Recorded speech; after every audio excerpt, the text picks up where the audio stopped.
ബിസ്മില്ലാഹിർ റഹ്മാനിർ റഹീം യഅലമൂന ളാഹിറൻ മിനൽ ഹയാത്തിദ് ദുനിയ വഹും അനിൽ ആഖിറതി ഹും ഗാഫിലൂൻ. സ്നേഹാദരണീയരായ സത്യവിശ്വാസികളെ, സത്യവിശ്വാസിനികൾ, സകല പ്രപഞ്ചങ്ങളെയും സൃഷ്ടിച്ച് പരിപാലിക്കുന്ന ഏകനും സർവശക്തനുമായ അള്ളാഹുവിൻ്റെ കൽപ്പന നിർദ്ദേശങ്ങൾ ജീവിതത്തിന്റെ എല്ലാ സന്ദർഭങ്ങളിലും സാഹചര്യങ്ങളിലും സമയങ്ങളിലും ജീവിതത്തിൽ പാലിച്ചു പുലർത്തി തഖ്വയുള്ളവരായി ജീവിതത്തെ മുന്നോട്ട് കൊണ്ടുപോകണമെന്ന് ഒരു വെള്ളിയാഴ്ച കൂടി അള്ളാഹുവിൻ്റെ ഭവനത്തിൽ ഒരുമിച്ച് കൂടാൻ അനുഗ്രഹം ലഭിച്ച മുഴുവൻ ആളുകളെയും സ്വന്തമെന്ന പോലെ ഓർമ്മപ്പെടുത്തുകയാണ്. അള്ളാഹു നമ്മെ അനുഗ്രഹിക്കട്ടെ. മനുഷ്യനെ സൃഷ്ടിച്ച് പരിപാലിക്കുന്ന സട്ടാവിനെ, ദൈവത്തെ നിഷേധിക്കുന്ന പ്രവണത മനുഷ്യ ആരംഭം മുതൽ തന്നെ മനുഷ്യരിലുണ്ട്. ദൈവനിഷേധികൾക്ക് തെളിവുകൾ എത്ര നൽകിയാലും അവരുടെ നിഷേധം കാരണം ആ തെളിവുകളെല്ലാം തന്നെ അവര് തള്ളിക്കളയുകയാണ് ചെയ്യുന്നത്. അവർക്ക് താല്പര്യം ഭൗതികമായ ജീവിതത്തിന്റെ അലങ്കാരങ്ങളിൽ മാത്രമായിരിക്കും. അതായിരിക്കും അവരുടെ ലക്ഷ്യവും. അതിനു വേണ്ടിയിട്ട് സട്ടാവിനെയും സട്ടാവിന്റെ നിർദ്ദേശങ്ങളെയും ഒക്കെ തന്നെ മാറ്റിവെക്കുകയോ നിഷേധിക്കുകയോ ചെയ്യുന്ന ഒരു പ്രവണത പൊതു സമൂഹത്തിൽ പലരിലും നമ്മൾ കാണാൻ സാധിക്കുന്നുണ്ട്. പരലോകത്തെയും പടച്ചവനെയും അവര് വിസ്മരിക്കുകയോ അശ്രദ്ധയിലാവുകയോ ആണ് ചെയ്യുന്നത്. വിശുദ്ധ ഖുർആൻ നമ്മളോട് പറയുന്നൊരു വർത്തമാനമുണ്ട്. സൂറത്ത് അർ-റൂമിന്റെ 7-ാമത്തെ വചനം, യഅലമൂന ളാഹിറൻ മിനൽ ഹയാത്തിദ് ദുനിയ. ഇത്തരം ആളുകൾ ഐഹിക ജീവിതത്തിൽ നിന്ന് അതിന്റെ പുറമോടി, അതിന്റെ പ്രത്യക്ഷത്തിലുള്ളത് മാത്രം അവര് മനസ്സിലാക്കുന്നു. വഹും അനിൽ ആഖിറതി ഹും ഹാഫിലൂൻ. അന്ത്യദിനത്തെ കുറിച്ചാകട്ടെ, പരലോകത്തെ കുറിച്ചാവട്ടെ, ആഖിറത്തിനെ കുറിച്ച് അവര് അശ്രദ്ധയിലുമായിരിക്കും. അവ പ്രപഞ്ചത്തിൽ അള്ളാഹു സംവിധാനിച്ചിരിക്കുന്ന ഒട്ടേറെ ദൃഷ്ടാന്തങ്ങൾ അത് മനുഷ്യന് കണ്ടറിയാനും മനുഷ്യൻ അതിനെക്കുറിച്ച് മനസ്സിലാക്കാനും മനുഷ്യൻ അതിനെക്കുറിച്ച് ചിന്തിക്കാനും പഠിക്കാനും ഗവേഷണം നടത്താനും സാധിക്കുന്ന രീതിയിലാണ് അള്ളാഹു സംവിധാനിച്ചിട്ടുള്ളത്. അറിയാത്ത, മനുഷ്യന് മനസ്സിലാക്കാത്ത, മനുഷ്യന് ചിന്തിക്കാൻ സാധിക്കാത്ത, ഗവേഷണം നടത്താൻ സാധിക്കാത്ത ദൃഷ്ടാന്തങ്ങളൊന്നും തന്നെ ഈ പ്രപഞ്ചത്തിൽ അള്ളാഹു സൃഷ്ടിച്ചിട്ടില്ല, സംവിധാനിച്ചിട്ടില്ല, ദൃഷ്ടാന്തമായിട്ട് പഠിപ്പിച്ചിട്ടില്ല. എന്തേ കാരണം? അതിലൂടെ ആ ദൃഷ്ടാന്തങ്ങളെ കുറിച്ച് മനുഷ്യൻ പഠിക്കുകയും ചിന്തിക്കുകയും മനനം ചെയ്യുകയും ഗവേഷണം നടത്തുകയും ചെയ്തുകൊണ്ട് അവനവന്റെ സട്ടാവായ റബ്ബിനെ കണ്ടെത്താൻ അവന് സാധിക്കണം. അവിടെയാണ് അവന് വിജയിക്കുന്നത്. അങ്ങനെ ആകുമ്പോഴാണ് മനുഷ്യന് അവന്റെ സട്ടാവിനെ കണ്ടെത്താൻ സാധിക്കുക. നിങ്ങൾ നോക്ക്, അള്ളാഹു പറയുന്നത് അവലം യതഫക്കറു ഫീ അൻഫുസിഹിം, അവലം യതഫക്കറു ഫീ അൻഫുസിഹിം. അവരുടെ സ്വന്തത്തെ പറ്റി അവരെന്ത് ചെയ്യാ? ചിന്തിച്ചു നോക്കിയിട്ടില്ലേ? മനുഷ്യനോട് മനുഷ്യനെ കുറിച്ച് ചിന്തിക്കാനാ പറയുന്നത്. അവന്റെ സൃഷ്ടിപ്പ് അതെങ്ങനെയാണ്, ഏത് രീതിയിലാണ്, എപ്രകാരമാണ് അള്ളാഹു സംവിധാനിച്ചിരിക്കുന്നത്. നിങ്ങൾ നിങ്ങളിലേക്ക് നോക്കുക. വിശുദ്ധ ഖുർആൻ പറയുന്നുണ്ട് മനുഷ്യന് അവനെ കുറിച്ച് ചിന്തിക്കാൻ. എന്നിട്ട് അള്ളാഹു പറഞ്ഞു നോക്ക് നിങ്ങളെ, വഫിൽ അർളി ആയാതുൽ ലിൽ മൂഖിനീൻ. വിശുദ്ധ ഖുർആൻ 51-ാം അധ്യായം അതിന്റെ 20-ാമത്തെ ആയത്തിൽ പറയുന്നു, വഫിൽ അർളി, ഭൂമിയിലുണ്ട്, ആയാത്തുൻ, ധാരാളം ദൃഷ്ടാന്തങ്ങളുണ്ട്, ലിൽ മൂഖിനീൻ, ദൃഢവിശ്വാസമുള്ള ആളുകൾക്ക്. എന്നുള്ള പറയുന്നേ, വഫി അൻഫുസികും അഫലാ തുബ്സിറൂൻ. വഫി അൻഫുസികും, നിങ്ങളിൽ തന്നെയും നിങ്ങൾക്ക് ദൃഷ്ടാന്തങ്ങളുണ്ട്, അഫലാ തുബ്സിറൂൻ, നിങ്ങൾ എന്തേ കണ്ടറിയാത്തതിനാണ്. അപ്പൊ മനുഷ്യന് അവനെ സൃഷ്ടിക്കുന്ന ദൈവത്തെ, പടച്ചോനെ, അള്ളാഹുവിനെ, സട്ടാവിനെ കണ്ടെത്താൻ അവനിൽ തന്നെ, അവന്റെ ശരീരത്തിലേക്ക് തന്നെ നോക്കിയാൽ മതി. മനുഷ്യന്റെ സൃഷ്ടിപ്പിനെ കുറിച്ച് ഏറ്റവും വ്യവസ്ഥാപിതമായും സൂക്ഷ്മമായും പറഞ്ഞിരിക്കുന്ന ഗ്രന്ഥമാണ് വിശുദ്ധ ഖുർആൻ. 2 സ്ഥലങ്ങളിൽ മനുഷ്യന്റെ സൃഷ്ടിപ്പിന്റെ ആരംഭം മുതൽ എല്ലാ കാര്യങ്ങളും വിശുദ്ധ ഖുർആൻ പറഞ്ഞു. ഒന്ന് സൂറത്തുൽ മുഅ്മിനൂനിൽ, ഒന്ന് സൂറത്ത് ഹജ്ജിലും. 2 സ്ഥലത്തെ മനുഷ്യനെ കുറിച്ച് കൃത്യമായി പറഞ്ഞത്. സൂറത്തുൽ മുഅ്മിനൂൻ പറഞ്ഞ നമുക്കറിയാം, വലഖദ് ഖലഖ്നൽ ഇൻസാന മിൻ സുലാലത്തിൻ മിൻ തീൻ.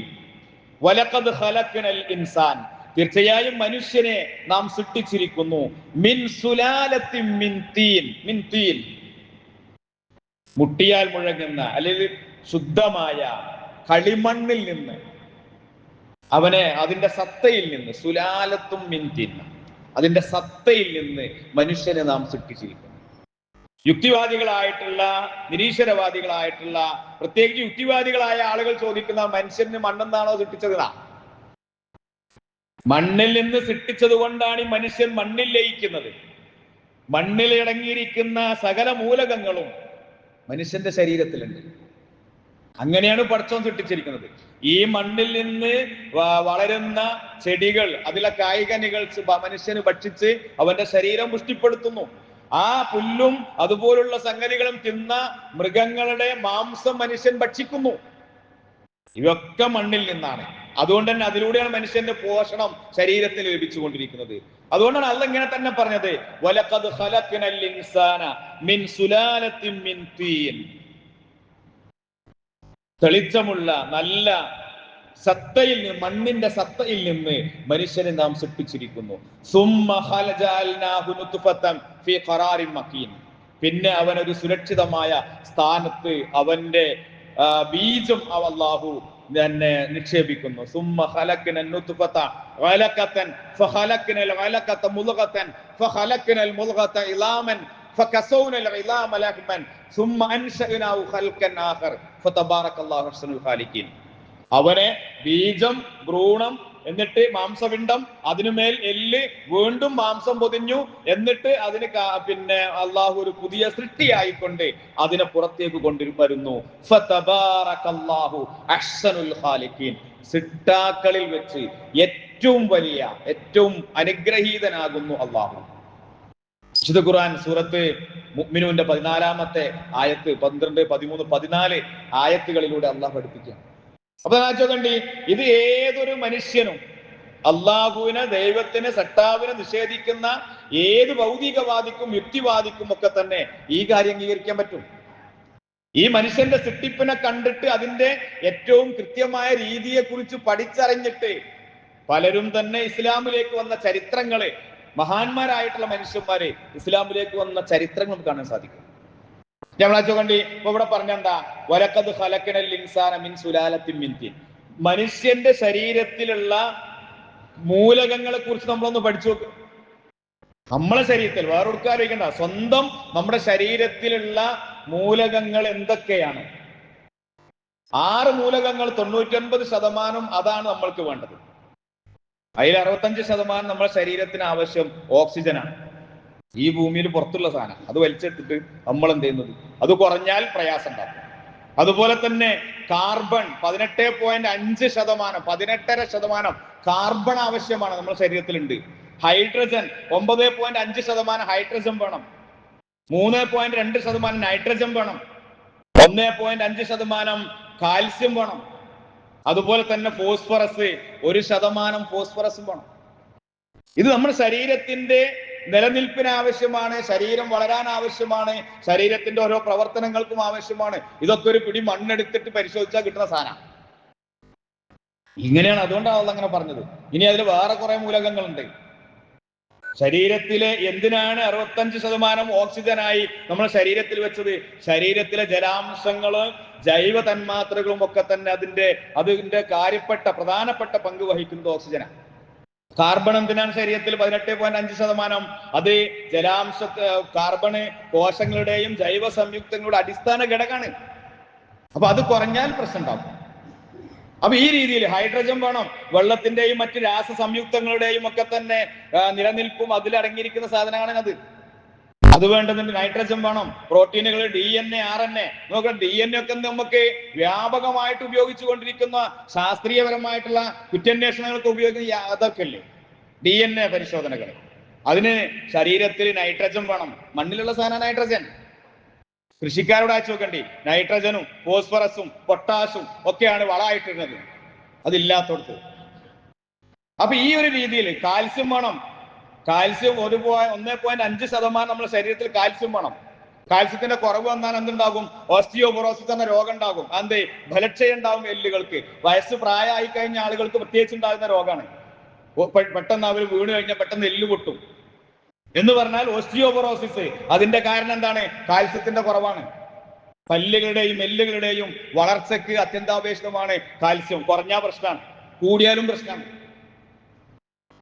ഇതുപോലെ അത് അപ്പൊ മനുഷ്യന് പിന്നെ അവന്റെ ശരീരത്തിലുള്ളത് ഈ മണ്ണിലാണ്. അതുകൊണ്ടാണ് മനുഷ്യനെ മിൻ സുലാലത്തിൻ മിൻ തീൻ, അവനെ മണ്ണിൽ നിന്നാണ് സൃഷ്ടിച്ചിരിക്കുന്നത്. മറ്റൊരു സ്ഥലത്ത് വിശുദ്ധ ഖുർആനെ സൂറത്തുർ റൂമിൽ പറയുന്നുണ്ട്, വമിൻ ആയാതിഹി, അല്ലാഹുവിന്റെ ദൃഷ്ടാന്തങ്ങളിൽപ്പെട്ടതാണ് അൻ ഖലഖകും മിൻ തുറാബ്, അവനെ മനുഷ്യനെ മണ്ണിൽ നിന്ന് സൃഷ്ടിച്ചു എന്നുള്ളത്.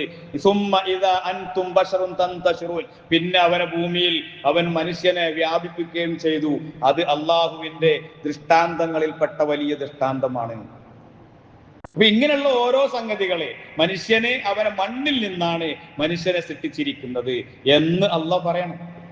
നമ്മളെ സമൂഹത്തില് ചില സന്ദർഭങ്ങളിൽ ചില ആളുകൾക്ക് ഉണ്ടാകുന്ന രോഗം എന്താ? അവർക്ക് പിന്നെ ശരീരത്തിൽ സോഡിയം കുറയുന്നു. നമ്മുടെ ശരീരത്തിന് 0.2% സോഡിയം ആവശ്യം. അതിൽ നിന്ന് കുറഞ്ഞാൽ ആ മനുഷ്യൻ സംസാരിക്കുന്ന സംസാരങ്ങള് അവ്യക്തമായിരിക്കും. അപ്പൊ അതുപോലെ കുറെ പ്രയാസങ്ങൾ ഉണ്ടാവും. നമ്മൾ സാധാരണ അനുഭവിക്കുന്ന പുതിയ കാലത്തുള്ള ഒരു രോഗമാണ് സോഡിയം കുറഞ്ഞതാണെന്ന് പറഞ്ഞിട്ട് നമ്മൾ കൃത്രിമമായിട്ട് സോഡിയം കയറ്റും. മനുഷ്യന്റെ ശരീരത്തിൽ 0.2% മാത്രമേ അത് ആവശ്യമുള്ളൂ. അതിൽ നിന്ന് കുറഞ്ഞാൽ മനുഷ്യന് പ്രയാസം ഉണ്ടാകുന്നു. അപ്പൊ ഇങ്ങനെയുള്ള കുറെ സംഗതികള്, ഇതൊക്കെ തന്നെ നമ്മുടെ എൻസൈമുകളുടെ പ്രവർത്തനം നിയന്ത്രിക്കുന്നത് മഗ്നീഷ്യം. 0.1% മതി. ഇത് കൂടിയാൽ, മഗ്നീഷ്യം കൂടിയാൽ ആ ശരീരത്തിൽ അത് പുറന്തള്ളാൻ വേണ്ടി ശരീരം ശക്തമായി പനിക്കും. പനിച്ചിട്ട് എന്താ ഉണ്ടാകുക? ചില ആളുകൾക്ക് അതിൽ അപസ്മാരം ഉണ്ടാവും. അതുകൊണ്ട് കുട്ടികൾക്ക് ഇത് കൂടുമ്പോഴാണ് ഇത് ഉണ്ടാകുന്നത്. അപ്പൊ അത് പുറന്തള്ളാൻ ശരീരം, ഞാൻ മനസ്സിലായി. ഇതൊക്കെ ഈ മനുഷ്യന്റെ ശരീരത്തിലുള്ളത് മുഴുവൻ ഈ മണ്ണിലുള്ളത്. അതുകൊണ്ടാണ് മനുഷ്യനെ മണ്ണിൽ നിന്നാണ് സൃഷ്ടിച്ചത് എന്ന് പറയും. ഇനിയുണ്ട് സിങ്ക്, അയണ്, കോപ്പർ, അയഡിന്, ഇതെല്ലാം നമ്മുടെ ശരീരത്തിലുണ്ട്. ഇതൊക്കെ മണ്ണിൽ നിന്ന് കിട്ടുന്ന. പറഞ്ഞു എന്താ അറിയാം? അള്ളാഹുവിനെ, ദൈവനിഷേധത്തെ സ്വീകരിക്കുന്ന ആളുകൾ അവരിലേക്ക് നോക്കിയാൽ മതി. വഫി അംഫുസിക്കും അഫലാ തുബ്സിറൂൻ, നിങ്ങൾക്ക് ഉൾക്കാഴ്ച ഉള്ളവരാകാൻ പറ്റും, നിങ്ങൾക്ക് നിഷേധികളാകാൻ പറ്റൂല എന്ന് ഖുർആൻ നമ്മളോട് പറഞ്ഞുതരും സൂറത്തുർ റൂമില്. അതുകൊണ്ടാണ് അള്ളാഹ് അങ്ങനെ പറഞ്ഞു, നിങ്ങൾ മണ്ണിൽ നിന്ന് തന്നെയാണ് സൃഷ്ടിച്ചിരിക്കുന്നു എന്ന് പറഞ്ഞു തന്നിട്ടുള്ളത്. അപ്പം പടച്ചവനെ നിഷേധിക്കുന്ന ആളുകൾ, അവർക്ക് ചിന്താശേഷിയും യുക്തിബോധവുമുള്ള ആളുകളാണെങ്കിൽ അവരെ കുറിച്ചും അള്ളാഹുവിന്റെ ദൃഷ്ടാന്തങ്ങളെ കുറിച്ചും ഒക്കെ എന്ത് ചെയ്യുക? പഠിച്ചാൽ മതി. അവിടെ മനുഷ്യന് ആ പഠനത്തെ കൃത്യമായിട്ട് കൊണ്ടുപോകാൻ പറ്റും. ഇനി മാത്രമല്ല, മനുഷ്യന്റെ സൃഷ്ടിപ്പിന്റെ ആദിമഘട്ടത്തെ കുറിച്ച് സൂറത്ത് ഇൻസാൻ, സൂറത്ത് ദഹർ എന്ന സൂറത്തിൽ 1-ാമത്തെ ആയത്ത് പറയുന്നതാണ്, ഹൽ അതാ അലൽ ഇൻസാനി ഹീനും മിനദ് ദഹരി ലം യകുൻ ശൈഅൻ മദ്കൂറ. പ്രസ്താവ്യയോഗ്യമല്ലാത്തൊരു കാലം മനുഷ്യ നിന്റെ ജീവിതത്തിൽ കഴിഞ്ഞു പോയിട്ടുണ്ട്. എന്താന്ന് പറയാൻ പറ്റാത്ത ഒരു കാലം നിന്റെ ജീവിതത്തിൽ കഴിഞ്ഞു പോയിട്ടുണ്ട്. പുരുഷനും സ്ത്രീയും ഇണചേർന്ന് അതിലൂടെ ശവിപ്പിക്കുന്ന ആ ബീജം, ആ ഇന്ദ്രിയം, അത് എന്താണ്, എങ്ങനെയാണ്, എന്താവും ആർക്കൊന്ന് പറയാം. അതുപോലൊരു കാലം, അതിലുള്ള ഏറ്റവും ഘടനയൊത്ത, ഏറ്റവും ആരോഗ്യമുള്ള ഒരു ബീജഗണം മാത്രമാണ് അണ്ടവുമായി യോജിച്ച് ഒരു മനുഷ്യനായി നീ ഇങ്ങനെ നിൽക്കുന്നത്. അതാണ് അള്ളാഹ് പറഞ്ഞത്. അതിന് മുമ്പ് നീ ഒന്നുമല്ലാത്തൊരവസ്ഥ നിനക്ക് കഴിഞ്ഞു പോയിട്ടുണ്ട്. അപ്പൊ നിസ്സാരനാണ് മനുഷ്യൻ. അതില് അവനെ സൃഷ്ടിച്ച് പരിപാലിച്ച് അവനിലൂടെ എല്ലാം തന്നെ സംവിധാനിച്ചു തന്ന പടച്ചവൻ. മനുഷ്യന്റെ തെറ്റിപ്പിനെ പറ്റി വിശുദ്ധ ഖുർആന് പറഞ്ഞ് മറ്റൊരു സ്ഥലത്ത് പറഞ്ഞ നമ്മൾ എപ്പോഴും ഓതുന്ന സൂറത്താ ലഖദ് ഖലഖ്നൽ ഇൻസാന ഫീ അഹ്സനി തഖ്വീം. ഏറ്റവും നല്ല ഘടനയോടുകൂടിയാണ് മനുഷ്യനെ സൃഷ്ടിച്ചിരിക്കുന്നത്. എല്ലാ ജീവികൾക്കും നട്ടെല്ലുണ്ട്, പക്ഷെ നിവർന്നു നിൽക്കാൻ സാധിക്കുന്ന നട്ടെല്ല് മനുഷ്യനേ ഉള്ളൂ. പോത്തിനും പശുവിനും ഒക്കെ ഉണ്ട് നട്ടെല്ല്, പക്ഷെ അതൊക്കെ വളഞ്ഞിട്ടാണ്. മനുഷ്യനാണ് ഇങ്ങനെ നിവർന്നു നിൽക്കുന്നത്. അതുകൊണ്ടാണ് ലഖദ് ഖലഖ്നൽ ഇൻസാന ഫീ അഹ്സനി തഖ്വീം, ഏറ്റവും സുന്ദരമായ രീതിയിൽ, ഏറ്റവും സുന്ദരമായ രൂപത്തിൽ നിന്നെ നാം സൃഷ്ടിച്ചിരുന്നു. തഖ്വീം എന്ന് പറഞ്ഞാൽ ശരിക്ക് ഭാഷാപരമായിട്ട് എന്തറിയോ, കലണ്ടറിനാ പറയാം തഖ്വീം എന്ന് പറഞ്ഞാൽ. അത് ഇങ്ങനെ കോർത്തിണക്കിയതാ, 1 2 3, അത് ആ ഓർഡറിലാ. അതുപോലെ ഇങ്ങനെ കോർത്തിണക്കിയിട്ട് ആ ഓർഡറിലാണ് മനുഷ്യനെ സൃഷ്ടിച്ചിരിക്കുന്നത്. അതാണ് ലഖദ് ഖലഖ്നൽ ഇൻസാന ഫീ അഹ്സനി തഖ്വീം എന്ന് പറഞ്ഞത്. അപ്പൊ ഈ രീതിയിൽ നമ്മൾ എന്ത് ചെയ്യാ, അല്ലാഹു എന്ന അവന്റെ സട്ടാവിനെ കണ്ടെത്തി പഠിച്ച് മനസ്സിലാക്കാൻ സാധിക്കുമ്പോഴാണ് അവൻ നന്ദിയുള്ളവനാവുക. അവൻ ആ റബ്ബിനെ കണ്ടെത്താൻ സാധിക്കുക അവന്റെ ദൃഷ്ടാന്തങ്ങളെ കുറിച്ച് പഠിക്കുമ്പോൾ. അതുകൊണ്ടാണ് അള്ളാഹ് ഇങ്ങനെ തന്നെ നമ്മളോട് പറഞ്ഞത്, നിങ്ങൾ അതിന് പുറമോടി നോക്കല്ലേ, യഅലമുന ളാഹിറ മിനൽ ഹയാത്തി ദുനിയ, ദുനിയാവിന്റെ ഐഹിക ജീവിതത്തിന്റെ ആ പുറമോടി മാത്രം നിങ്ങൾ പ്രത്യക്ഷമായത് നിങ്ങൾ നോക്കല്ലേ, ഐഹികമായ ജീവിതത്തിന്റെ ഉള്ളിലേക്ക് നിങ്ങളൊന്ന് ഇറങ്ങി നോക്കണം. അതിന് പരലോകത്തെക്കുറിച്ചും നിങ്ങൾ ആലോചിക്കണം, അതിനെക്കുറിച്ച് നിങ്ങൾ അശ്രദ്ധരാവല്ലേ എന്ന് വിശുദ്ധ ഖുർആൻ നമ്മോട് പറയാം.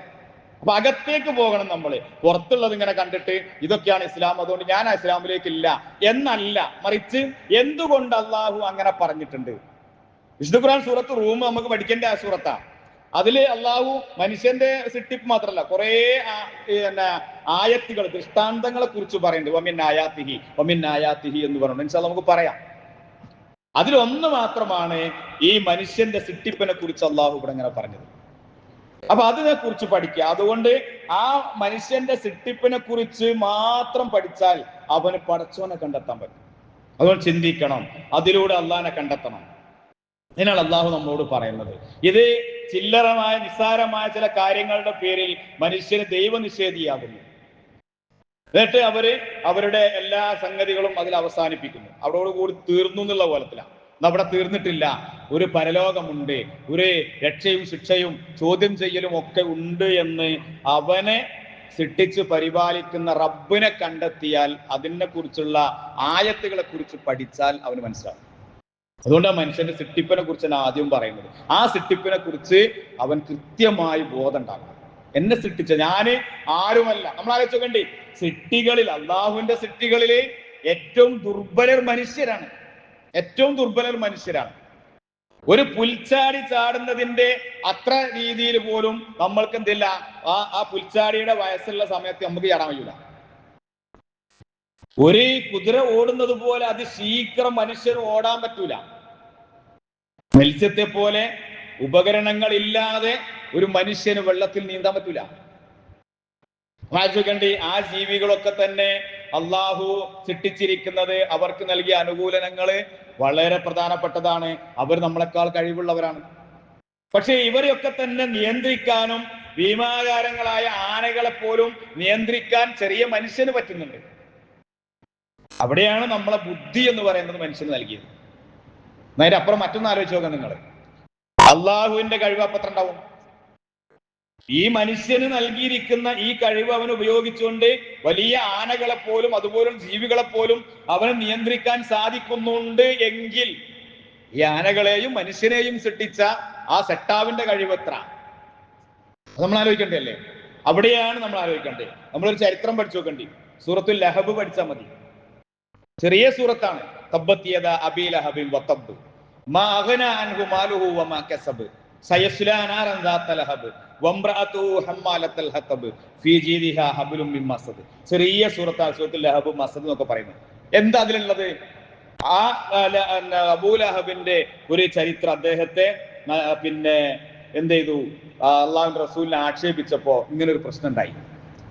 അള്ളാഹുവിന്റെ റസൂൽ അത് തിരിച്ചൊന്നും പറഞ്ഞില്ല. അള്ളാഹ് പറഞ്ഞു, ആ പറഞ്ഞോടുത്ത് അത് സംഭവിക്കുന്നു. ഒന്നത് സൂറത്തുൽ ഫീൽ പഠിക്കുക. സൂറത്തുൽ ഫീലിൽ അള്ളാഹ് പറഞ്ഞു നോക്കുക നിങ്ങള്. അള്ളാഹു ഭൂമിയിലെ വലിയ ജീവിയാണ് ആന. ആനയുമായിട്ടാണ് കഅബാലയം പൊളിക്കാൻ വേണ്ടിയിട്ട് ആനപ്പടയുമായിട്ടാണ് അബ്രഹത്ത് വരുന്നത്, യമനിലെ രാജാവ്. അദ്ദേഹം വന്നു, ആ ആനപ്പടകളെ മുന്നിൽ നിർത്തി വന്നു. അത് ചരിത്രം നമുക്കറിയാം. എന്തിനാണ് ആനപ്പടയെ നിർത്തിയത്? അറബികൾക്ക് ആനകളുമായി യുദ്ധം ചെയ്ത് പരിചയമല്ല, ഇതൊക്കെ നമുക്കറിയാം. അതുകൊണ്ട് തന്നെയാണ് അവിടുന്ന് എങ്ങനെയെങ്കിലും അത് പൊളിച്ചു പോകണം എന്നില്ല ആനപ്പടയുമായി വന്നു. പക്ഷേ ആ ആനപ്പടയെ നശിപ്പിച്ച ജീവി അതങ്ങൾക്കറിയാം. അബാബിൽ എന്ന് പറയുന്ന പക്ഷിയാണ്, ഏറ്റവും ചെറിയ പക്ഷിയാണ്. അതിന്റെ അർത്ഥം എന്താ? ഇത്ര വലിയ ജീവി നശിപ്പിക്കാൻ പടച്ചോൻ ഇത്ര ചെറിയ ജീവി മതി. നമ്മൾ പഠിക്കേണ്ടതാണത്. എന്ന് പറഞ്ഞാൽ അള്ളാഹുവിന് ഇതൊന്നും സാധ്യമല്ലാത്തതല്ല. വലിയ ജീവിയെ നശിപ്പിക്കാൻ അള്ളാഹു അയച്ചത് അബാബീൽ പക്ഷികളെയാണ്. തെർമീഹിം ബിഹിജാറത്തിൻ മിൻ സിജ്ജിൽ. അവരുടെ ചുണ്ടുകളിൽ, അവരുടെ കൊക്കുകളിൽ അള്ളാഹു കല്ലുകൾ കൊണ്ട് അവരെ അള്ളാഹു എറിയിച്ചു. തിന്നപ്പെട്ട വൈക്കോൽ തുരുമ്പ് പോലെ ചിന്നിച്ചെതിരി നശിച്ചു പോയി അവർ. വലിയ ആനകളെ നശിപ്പിക്കാൻ അള്ളാഹുവിന് ചെറിയ പക്ഷികളെ മതി, ബുൽബുൽ പക്ഷികളെ മതി എന്നതാണ്. അത് അള്ളാഹിന്റെ കഴിവാണ്. അപ്പൊ ആ അള്ളാഹുവിന്റെ കഴിവിനെയും അള്ളാഹുവിന്റെ മഹാത്മ്യത്തെയും ഉൾക്കൊള്ളാൻ വിശുദ്ധ ഖുർആനിന്റെ അതിൽ പറഞ്ഞിരിക്കുന്ന ദൃഷ്ടാന്തങ്ങളെ കുറിച്ച് നമ്മൾ കൃത്യമായി പഠിച്ചാൽ നമ്മൾക്ക് മനസ്സിലാക്കാൻ സാധിക്കും. അതുകൊണ്ട് തന്നെ ഐഹിക ജീവിതത്തിന്റെ പുറമോടി മാത്രം നോക്കി അകത്തേക്ക് നോക്കാതെ പരലോകത്തെ കുറിച്ച് ചിന്തിക്കാതെ നിന്നാൽ അള്ളാഹുവിനെ കണ്ടെത്താൻ പറ്റൂല. അങ്ങനെ ആണെങ്കിൽ ചിന്തിച്ചാൽ, പഠിച്ചാൽ, മനനം ചെയ്താൽ, ഗവേഷണം നടത്തിയാൽ, ഖുർആനിനെ കുറിച്ച് അഗാധത്തിൽ ആയത്തിൽ പഠിച്ചാൽ നമ്മൾക്ക് അള്ളാഹുവിനെ കണ്ടെത്താൻ സാധിക്കും. അങ്ങനെയായാൽ അവിടെ നമ്മൾക്ക് പരലോകത്തും വിജയം വരിക്കുന്നവരെ കൂട്ടത്തിലാകാൻ സാധിക്കും. അതുകൊണ്ട് നമ്മൾ ശ്രദ്ധിക്കുക. അള്ളാഹുവിന്റെ ദൃഷ്ടാന്തങ്ങളെ കുറിച്ച് ഇൻഷാ അല്ലാഹ് നമുക്ക് അടുത്ത ഖുതുബകളിൽ സൂചിപ്പിക്കാം. അള്ളാഹു നമ്മെ അനുഗ്രഹിക്കട്ടെ.